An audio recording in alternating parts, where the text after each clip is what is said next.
Tanpa sepengetahuan Purbasari, Lutung Kasarung memohon kepada ibunya, Sunan Ambu, untuk menciptakan taman yang indah dengan tempat mandi untuk Purbasari di hutan.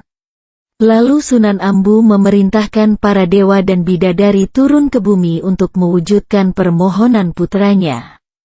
Dengan kemampuan luar biasa, mereka menciptakan taman yang indah, yang disebut Jamban Salaka.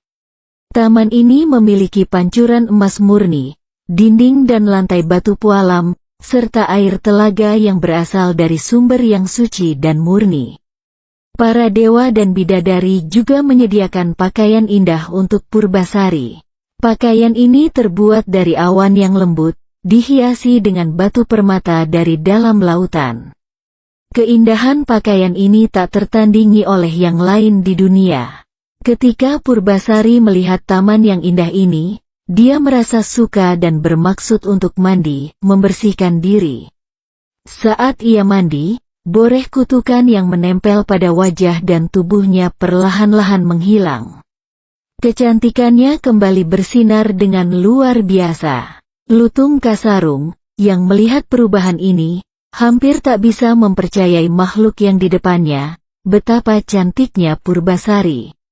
Bahkan kecantikan Purbasari mengalahkan keindahan Sunan Ambu sendiri.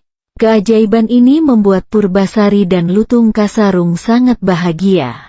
Walaupun kecantikan Purbasari sudah kembali, cintanya kepada Lutung Kasarung tetap tidak berkurang, malah semakin bertambah. Kabar tentang kembalinya kecantikan Purbasari sampai ke telinga Purbararang, ia tidak percaya pada berita tersebut. Dia yakin bahwa boreh yang dia gunakan untuk mengutuk Purbasari sangat kuat. Maka Purbararang membuat rencana untuk membuktikan kabar tersebut. Ia lalu menantang Purbasari duel, adu panjang rambut.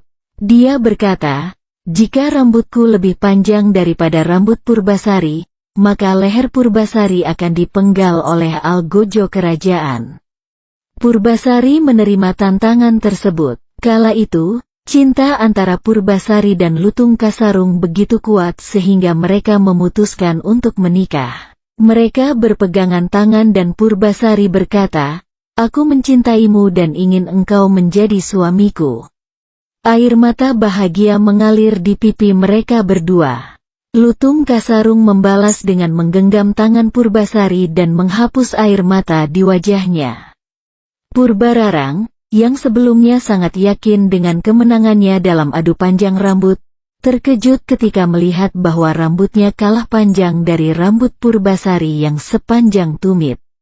Dalam keputusasaannya, Purbararang mencoba menggertak Purbasari dengan tantangan baru. Dengan lantang, Purbararang berkata, "Jika wajah tunanganmu lebih tampan daripada wajah tunanganku, maka tahta kerajaan Pasir Batang akan kuberikan padamu. Namun jika sebaliknya, engkau harus merelakan lehermu dipenggal algojo kerajaan." Purbasari tahu dia tidak akan mampu memenangkan tantangan ini. Namun, cintanya kepada Lutung Kasarung membuatnya kuat. Dia memegang tangan Lutung Kasarung dan berkata dengan tulus, "Aku mencintaimu, dan itu yang terpenting bagiku." Sebelum Purbararang dapat memerintahkan algojo untuk menghukum Purbasari, Lutung Kasarung tiba-tiba duduk bersila dan matanya terpejam. Dia mulai bermeditasi, dan asap tebal mulai mengelilingi tubuhnya. Orang-orang yang hadir di tempat itu terperangah melihat asap ini. Tidak lama kemudian, asap itu menghilang, dan Lutung Kasarung berubah menjadi seorang pangeran yang tampan dan gagah. Sementara semua orang terkesima, Lutung Kasarung menyatakan bahwa ratu yang sebenarnya adalah Purbasari, bukan Purbararang. Purbararang telah kalah dalam tantangannya sendiri. Pada saat seperti itu, Purbararang tidak bisa lagi membantah kenyataan yang ada. Dia harus mengakui kekalahannya. Dia menyerahkan tahta kerajaan Pasir Batang kepada adiknya, Purbasari, dan memohon ampun atas semua kejahatannya.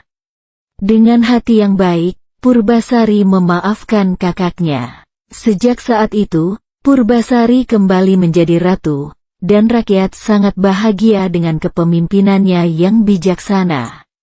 Mereka juga senang mengetahui bahwa Purbasari menikah dengan Pangeran Guruminda yang tampan dan gagah. Purbasari dan Pangeran Guruminda hidup bahagia bersama.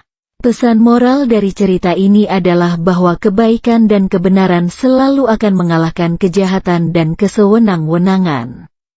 Cinta, kesetiaan, dan kebaikan hati Purbasari dan Lutung Kasarung telah membawa mereka pada akhir yang bahagia.